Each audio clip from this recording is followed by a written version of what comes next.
Dulu saya pernah bahas kenapa orang Malaysia suka pemimpin seperti Jokowi. Jadi sekarang, saya balas balik. Kenapa pula orang Indonesia suka pemimpin seperti Anwar Ibrahim? Ingin tahu kenapa? Like, share, dan subscribe dulu ya.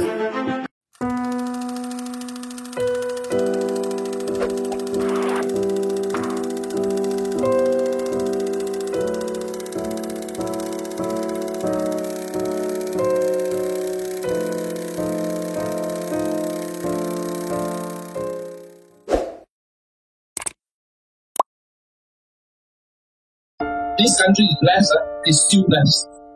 We have the South China Sea, the busiest trading route in the world.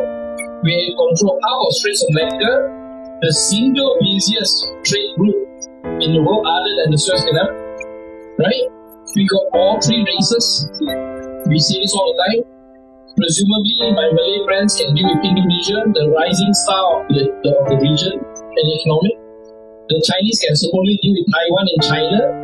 Our Indian friends can deal with, Bangalore and the rest of India.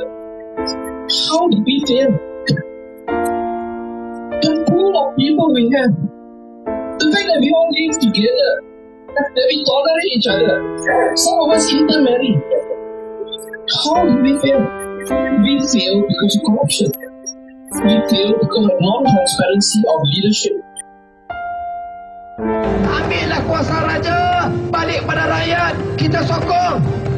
Rupa-rupanya kuasa yang diambil dari raja diserahkan kepada mama bendahara. Testing. Ini bukan Harry Potter ataupun Cahaya Kumolo, tapi ini adalah Wong Chen, anggota parlimen dari Parti Keadilan Rakyat, pimpinan Anwar Ibrahim. Beliau menang pada pilihan raya yang lalu dengan majoriti yang sangat besar di Parlimen Subang. Bukan itu sahaja, dua pilihan raya sebelum ini, 2008 dan 2013, hasilnya juga cemerlang, majoriti yang sangat besar. Jadi, beliau adalah sampel pemimpin yang dilahirkan oleh Anwar Ibrahim dalam Parti Keadilan Rakyat (PKR) yang baru berusia 20 tahun.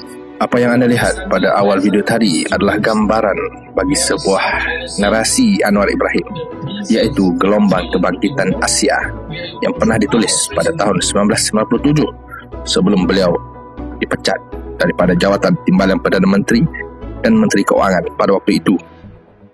Gelombang Kebangkitan Asia atau Nahdah Asia membayangkan bahawa tatkala dunia dirundung muram, Asia dinyalakan obor keyakinan baru. Malaysia bakal menjadi kekuatan yang luar biasa jika dipimpin oleh pemimpin seperti Anwar Ibrahim. Kerana jika digarap dengan baik, hubungan yang sangat akrab antara orang Melayu di Malaysia dengan Indonesia akan memberikan kelebihan yang sangat besar.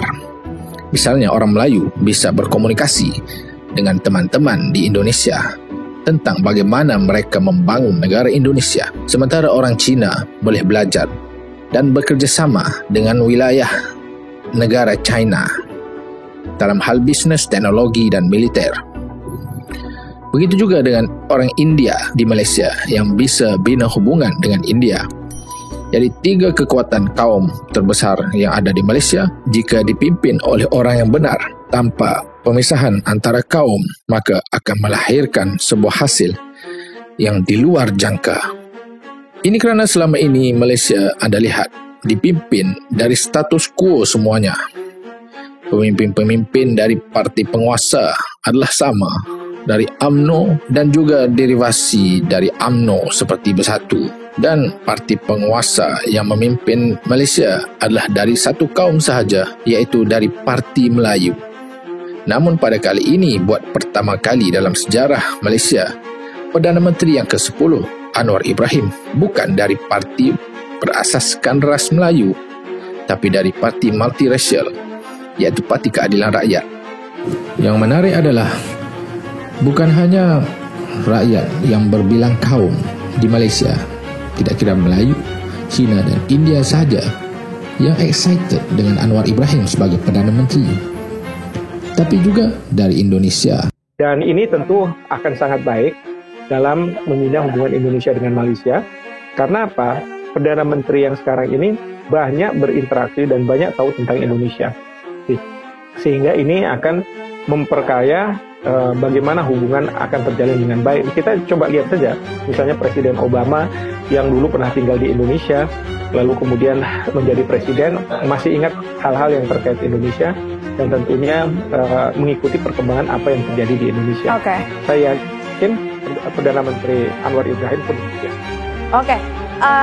Kita juga tahu Pak, Indonesia ke Malaysia ini hubungannya erat bukan sejak sekarang saja, tapi sudah sejak dulu. Salah satunya adalah dari segi ketenaga kerjaan Pak, TKW, TKI. Jadi, Indonesia. Kenapa orang Indonesia suka pemimpin seperti Anwar Ibrahim? Mari kita simak sehingga habis.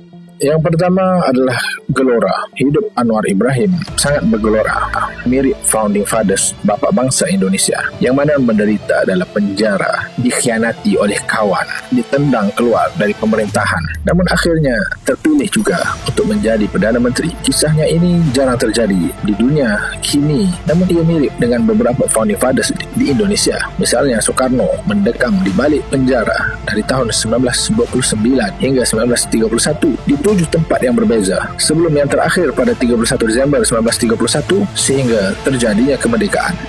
Muhammad Hatta sempat diasingkan di penjara Den Haag, Belanda pada tahun 1927 dan digelodok pada 1934. Sultan Syahrir, Perdana Menteri termuda di dunia pada waktu itu, pernah diasingkan pada 1934 hingga 1942. Hidup Syahrir berpindah randah dalam pengasingan, yakni di Bovendigul, Banda Neira dan Sukabumi. Bahkan Syahrir meninggal dunia pada 1962 ketika di penjara oleh siapa?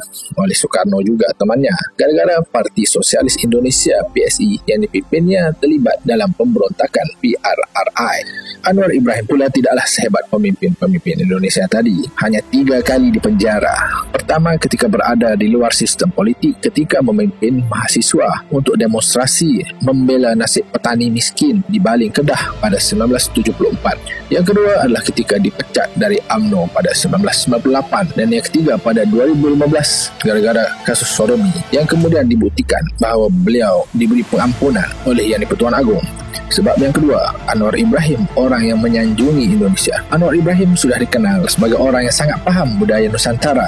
Beliau banyak membaca, lebih santun dalam berbicara, lalu menambat hati orang-orang Indonesia. Jika begini karakter pemimpin, sudah pasti pada masa akan datang tidak akan berlaku konflik yang jelas antara Malaysia dan Indonesia. Mudah-mudahan sanjungan Anwar terhadap Indonesia itu terbukti ketika beliau bisa memetik nama-nama tokoh pendidikan dunia dan banyak juga dari Indonesia. Ahmad Yamin, Takdir Ali Syahbana dan beberapa nama lain sering menjadi petikan dalam ucapan Anwar Ibrahim. Yang ketiga, ramai teman-teman dekat Anwar dari Indonesia. Nama-nama seperti Rizal Ramli, almarhum PJ Habibie, bahkan Prabowo Subianto adalah teman dekat Anwar Ibrahim. Begitu pula dengan Fahri Hamzah. Nama-nama ini dekat dengan Anwar Ibrahim bukan kerana projek bisnes atau cari uang, tapi kerana perjuangannya. Ini semua adalah nama-nama pemain politik, bukan pengamat atau penganalisis politik sahaja, bukan yang bicara teori saja, tapi pemain politik yang nyata yang telah mencorakkan lanskap politik Indonesia. Dan Anwar Ibrahim sebetulnya adalah guru mereka, dan mereka adalah guru kepada Anwar Ibrahim. Yang keempat, reformasi. Kata reformasi adalah kalimat fundamental, terutama kalau kita bicara tentang politik di Indonesia. Ia adalah gambaran tentang perlawanan rakyat terhadap status quo yang hanya mementingkan golongan elit penguasa. Status quo di negara manapun mempunyai sifat yang sama, pro-kapitalis dan meminggirkan orang-orang miskin dan marhain sehingga terjadinya kesenjangan dalam ekonomi, dalam sosial, sehingga menimbulkan kekacauan yang sistemik dalam negara. Jadi kalau ada pemimpin yang konsisten, tidak korupsi, tidak kronisme, tidak nepotisme, namun terlihat dari Presiden Erdogan sendiri, dari Sultan Hassanul Bolkiah Brunei, sehinggalah Presiden Jokowi sendiri. Anda bayangkan, 3 yang disebutkan tadi adalah harapan baru bagi dunia ketiga, khususnya dunia Islam, Turki, Brunei, Indonesia, dan sekarang Malaysia. Presiden Erdogan bahkan menelpon langsung Anwar ketika Anwar sedang mengadakan sidang media atau konferensi pers, dan Erdogan memang mempunyai sejarah dengan Anwar Ibrahim.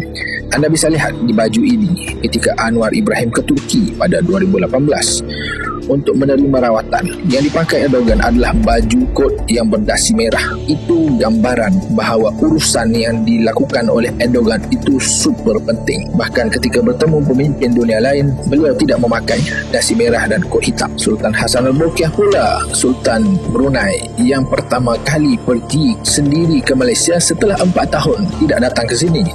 Bukan itu sahaja, beliau memandu sendiri kereta itu. Berbeza dengan sambutan yang terjadi terhadap dua Perdana Menteri sebelum ini, Muhyiddin Yassin dan juga Ismail Sabri. Presiden Jokowi sendiri pernah menelpon Anwar ketika awal Anwar dilantik Perdana Menteri, dan ini sangat berbeza dengan Muhyiddin Yassin, yang mana Muhyiddin Yassin terpaksa menelpon Jokowi dan terpaksa memperkenalkan dirinya, saya adalah Perdana Menteri baru. Assalamualaikum. Waalaikumsalam, Bapak Presiden. Saya Muhyiddin Yassin, Perdana Menteri Malaysia yang baru selesai upacara mengangkat sumpah, Pak. Atas nama bangsa Indonesia. Sedangkan Anwar Ibrahim sudah dikenal oleh Jokowi. Pemerintah atas nama seluruh rakyat Indonesia, saya ingin mengucapkan selamat terpilihnya Yang Mulia sebagai Perdana Menteri ke-10 Malaysia. Dan ini gambaran bahawa beda level lah. Tidak hanya di mata dunia, tidak sampai sebulan menjadi Perdana Menteri, Anwar Ibrahim telah melakukan hal-hal yang luar biasa. Maka saya memilih untuk menolak gaji Perdana Menteri. Tidak akan menerima gaji Perdana Menteri, tidak akan memakai mobil baru yang mewah, tidak akan ganti dan modifikasi kantor Perdana Menteri, tidak akan balas dendam terhadap penjawat awam atau karyawan pegawai negeri sipil. Walaupun sebelum ini mereka sangat menentang Anwar dan akan berjanji untuk melakukan reformasi, good governance dan meringankan beban ekonomi rakyat. Jadi guys, sudah sekian 5 sebab kenapa rakyat Indonesia suka Anwar Ibrahim. Menurut anda, sebab mana yang paling relevan dengan Indonesia? Atau mungkin anda ada sebab ke-6? Silakan komen di ruangan di bawah. Terima kasih.